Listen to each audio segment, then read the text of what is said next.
غم نمیتی تو خواهم؟ هم داروی که گفتم مقصد استعمال کرده استی هیچی غم ندارم این بسپله نیای بسپله نیای داروی که گفتم اگر همین استعمال کردم یه روزانه که 2 بار فهمیدی ساعتی ساعتهای 10 ساعتهای 4 همون استفاده بردم بگی ساز میشی خنه گرفتگی کمترک تمام حالا بای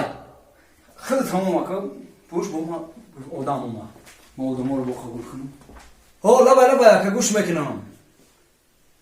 اوی رقم خانه رو بگو ها 22 فهم نویستم رقم های تلفن تو نکه 918 چی دکه من میام یعنی تخمین نیم ساعت پس کم ترک کار دارم کارم بود میکنم نیم ساعت پس میام اکا مایل باشه مایل خوب اکا خوب او کیه که او بیو مرمت بیو خوب سلام ساز تینجی یکون شکایت داشتین یکون عرض داشتین بله خوب گوش میکنم من خاطر کم در پسر چیزی نتاختم کم ترک پیشتر بیام اکا ای خدا او کم ترک او خیلی خورده همی سوایم خوغاز رو زیاده دارو می نویسم اپتیک برای اپتیک بگی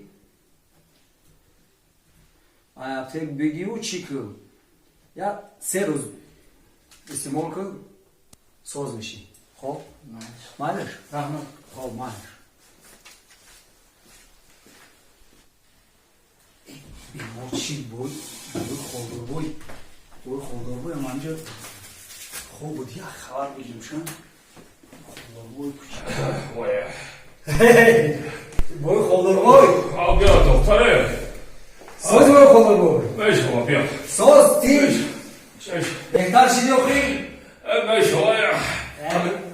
سلامتی داخل سازی دختر جون تیجی رحمت ساز تیج میشه خود سازی آخه تیجی شکر میشم تو هیچی بهتر شدی خیلی کم همین سلامتی خیلی علامتی پیری داخل مامان غم نمیتره نه مامان خانه دا یخی کجا مرا غمی تید مامان غم نمیتره هیچی بهتر شدی خدا با شکر میشه هم داروهایی که گفتم گو اخی سری محل استفاده برده ایستی استعمال کرده ایستی سری محل دارو رو بگی اوه غربت گیر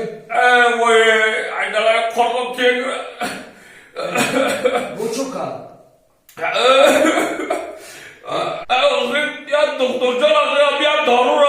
خیلی خوردنش آقا خاطر درست کردم بیره آقا نمیشه آقا دارو رو خورد آقا اوه کدام داروهایی که من بفهمم را آقا نمی تایسترم نه آقا نمی دارو آقا نمی سیویچا بگن چی بگن آقا